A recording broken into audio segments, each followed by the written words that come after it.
Classes के YouTube channel पे आपका स्वागत है।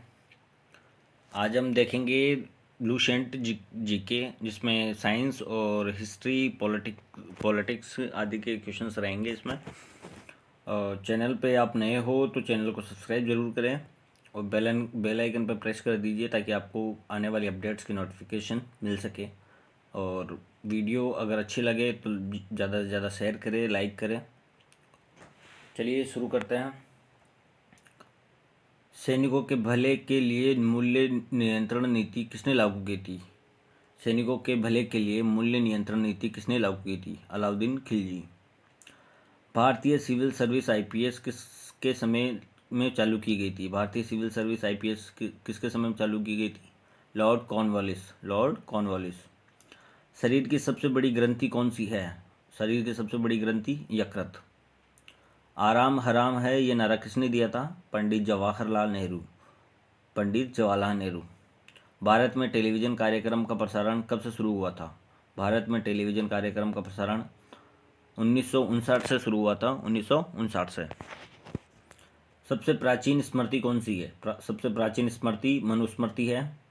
ऐसा माना जाता है कि मनु जो है वो पृथ्वी पे सबसे पहला मानव माना जाता है। उन्हीं के बाद जो उनकी संतान हुई उन्हें मानव कहा गया। लगातार बढ़ती कीमतों की प्रक्रिया क्या कहलाती है? लगातार बढ़ती कीमतों की प्रक्रिया मुद्रास्फीति कहलाती है। शिवाजी की माँ का क्या नाम था? शिवाजी की माँ का नाम जीजाबाई था। शिवाजी की माँ का नाम जीजाबाई था। मानव शरीर में खून के शुद्धिकरण की प्रक्रिया क्या कहलाती है? मानव शरीर में खून की शुद्धिकरण की प्रक्रिया डायलिसिस कहलाती है। ऊतकों के अध्ययन को क्या कहते हैं? ऊतकों के अध्ययन को हिस्टोलॉजी कहा जाता है। हिस्टोलॉजी। पृथ्वी का औसत तापमान कितना होता है? पृथ्वी के औसत तापमान होता है 57.2 डिग्री फ़ारेनहाइट और सेल्सियस में 14 डिग्री। पीसा का लीनिंग टावर कहाँ पर स्थित है? पीसा का लीनिंग टावर इटली में स्थित है। कोलकाता में फोर्ट विलियम कॉलेज की स्थापना किसने की थी? कोलकाता में जो है फोर्ट विलियम कॉलेज की स्थापना लॉर्ड वेलेस्ली ने की थी। राष्ट्रीय विज्ञान दिवस कब मनाया जाता है? राष्ट्रीय विज्ञान दिवस 28 फरवरी को मनाया जाता है। इटली के पुनर्जागरण के कवि कौन थे? इटली के पुनर्जागरण के कवि महान कवि दांते। चंद्रगुप्त मौर्य ने अपने जीवन के अंतिम दिनों में किससे शिक्षा ली थी? चंद्रगुप्त मौर्य ने अपने जीवन के अंतिम दिनों में जैन मुनि भद्रबाहु से शिक्षा ली थी। महात्मा गांधी दक्षिण अफ्रीका से पुनः भारत कब लौटे थे? महात्मा गांधी दक्षिण अफ्रीका से पुनः भारत कब लौटे थे? सन 1915 में। 9 जनवरी सन 1915 को महात्मा गांधी जी जो है भारत लौटे थे। इसीलिए 9 जनवरी को जो है प्रवासी भारतीय दिवस मनाया जाता है। फियरलेस गवर्नेंस नामक पुस्तक किसने लिखी थी? फियरलेस गवर्नेंस नामक पुस्तक जो है डॉक्टर किरण बेदी जी ने लिखी थी। भारत की पहली महिला आईपीएस जो है किरण बेदी जी रहे हैं। भुवनेश्वर तथा पुरी के मंदिर किस शैली में निर्मित है? भुवनेश्वर तथा पुरी के मंदिर जो है नागर शैली में निर्मित है। भारत का पहला पक्षी एटलस किस राज्य में खोला गया है? भारत का पहला पक्षी एटलस जो है केरल राज्य में खोला गया है। ये करंट का सवाल भी है और स्टैटिक जीके का भी सवाल है। ये जो सीरीज है ये 1000 प्लस क्वेश्चंस की जो है सीरीज है। इसमें 50-50 क्वेश्चंस जो है क्वेश्चंस के वीडियोस अपलोड किए जाएंगे। आप अपना जीके का तैयारी अच्छे से कर सकते हैं। उसमें जो एसएससी, बैंक और रेलवे की जो तैयारी करते हैं मोस्टली इन्हीं एग्ज़ाम्स में जो है इंडिया जीके और साइंस पूछी जाती है, तो आप इनकी तैयारी कर सकते हो अच्छे से। अगला है महाराजा धीराज की उपाधि धारण करने वाले प्रथम गुप्त सम्राट कौन थे? चंद्रगुप्त प्रथम। रजिया पहली मुस्लिम शासक भारत के किस तुर्की शासक की बेटी थी? रजिया सुल्तान जो थी भारत की पहली महिला शासक रही है। पहली महिला मुस्लिम शासक रहे थे। जो इनके पिताजी जो थे इल्तुतमिश इनके पिताजी थे।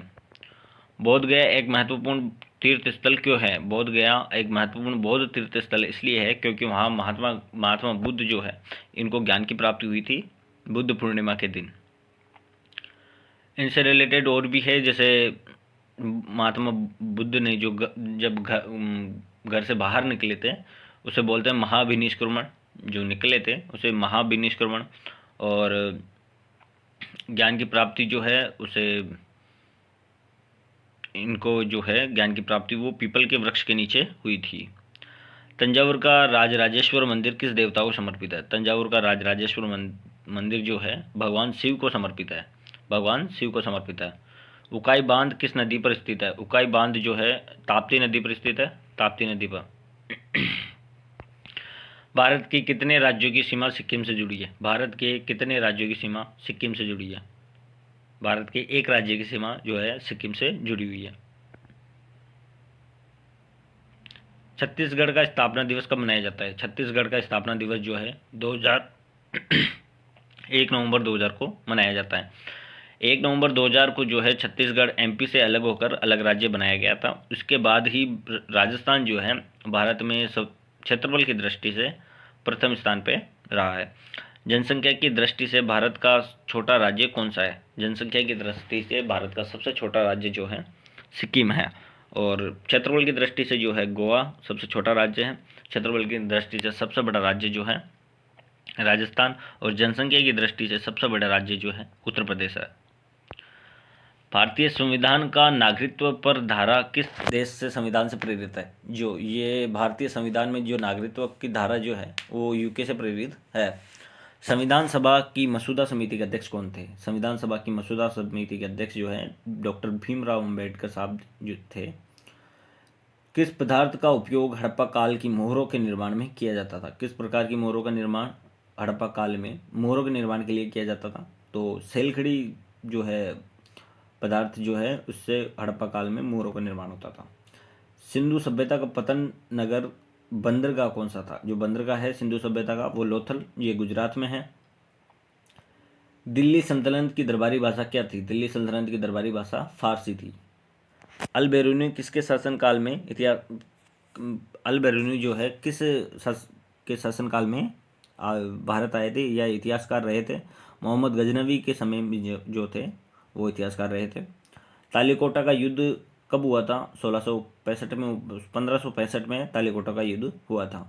भारत की पहली महिला एयर वाइस मार्शल जो है एयर मार्शल कौन रही थी? Air marshal Padmavathy Bandopadhyay.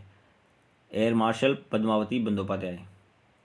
Doppler प्रभाव किससे संबंधित है? डॉपलर प्रभाव जो है ध्वनि से संबंधित है। इसका एसआई ध्वनि का एसआई मात्रक जो है डेसिबल होता है। भारत और पाकिस्तान के बीच शिमला समझौता कब हुआ? भारत और पाकिस्तान के बीच जो है 2 जुलाई 1972 को शिमला समझौता हुआ था। अगला है प्रोटीन के निर्माण के लिए आधारभूत इकाई क्या है? प्रोटीन के निर्माण के लिए आधारभूत इकाई जो है अमीनो अम्ल है, अमीनो अम्ल। प्रसिद्ध उपन्यास आधे अधूरे के लेखक कौन है? जो उपन्यास है आधे अधूरे के लेखक जो है मोहन राकेश जी है। भारतीय राष्ट्रीय कांग्रेस की प्रथम महिला अध्यक्ष कौन थी? भारतीय जो राष्ट्रीय कांग्रेस थी प्रथम महिला अध्यक्ष जो है एनी बेसेंट रही हैं, और प्रथम भारतीय महिला जो अध्यक्ष जो है सरोजिनी नायडू जी रहे हैं। भारतीय राष्ट्रीय कांग्रेस की स्थापना जो है 1885 को हुई थी, 28 दिसंबर 1885 को हुई थी। इसकी जो प्रथम अध्यक्ष जो थे वो ए ओ एम ह्यूम थे। योग दर्शन के प्रतिपादक कौन थे? योग दर्शन के प्रतिपादक जो है महर्षि पतंजलि रहे हैं, महर्षि पतंजलि। जब एक गतिमान पिंड की गति दो गुनी हो जाती है, जब किसी पिंड की गति जो है दो गुनी हो जाती है तो उसका संवेग जो है वो भी दो गुना हो जाता है। जब पिंड की गति दो गुनी हो जाती है तो उसका संवेग भी दो गुना हो जाता है। सूर्य और पृथ्वी के बीच न्यूनतम दूरी कब होती है? सूर्य और पृथ्वी के बीच न्यूनतम दूरी 3 जनवरी की होती है। मेटूर बांध कहाँ पर है? मेटूर डैम जो है वो तमिलनाडु में स्थित है। भारत का पहला परमाणु रिएक्टर कौन सा था? अप्सरा, जो इसका नाम था Apsara. The long walk to freedom आत्महत्या किसकी है? The long walk to freedom जो है नेल्सन मंडेला जी की है, Nelson Mandela ji. South Africa के जो राष्ट्रपति थे नेल्सन मंडेला जी, उन्होंने ये उनकी जो आत्मकथा है उनका उसका नाम है the long walk to freedom. Nelson Mandela ji को जो है साउथ अफ्रीका के महात्मा गांधी कहा जाता है। याओशांग उत्सव किस राज्य में मनाया जाता है? याओशांग उत्सव जो है मणिपुर में मनाया जाता है। A century is not enough के लेखक जो है सौरव गांगुली जी है। A century is not enough के लेखक जो है सौरव गांगुली जी है। विश्व आर्थिक मंच का मुख्यालय कहाँ स्थित है? विश्व आर्थिक मंच का मुख्यालय जो है कोलोंगनी स्विट्ज़रलैंड में स्थित है। कोलोंगनी स्विट्ज़रलैंड में स्थित है। तो दोस्तों ये जो थे लुसेंट जीके के 50 क्वेश्चंस थे। और आगे भी इस 50-50 क्वेश्चंस की वीडियोस अपलोड की जाएंगे। आप यूट्यूब चैनल नागौरा क्लासेस के यूट्यूब चैनल पे आप इनको देख सकते हैं। वीडियो अच्छी लगे तो लाइक करना और शेयर करना। चैनल पे पहली बार आए हो या नए हो तो चैनल को सब्सक्राइब जरूर करना। Thank you. जय हिंद, जय भारत।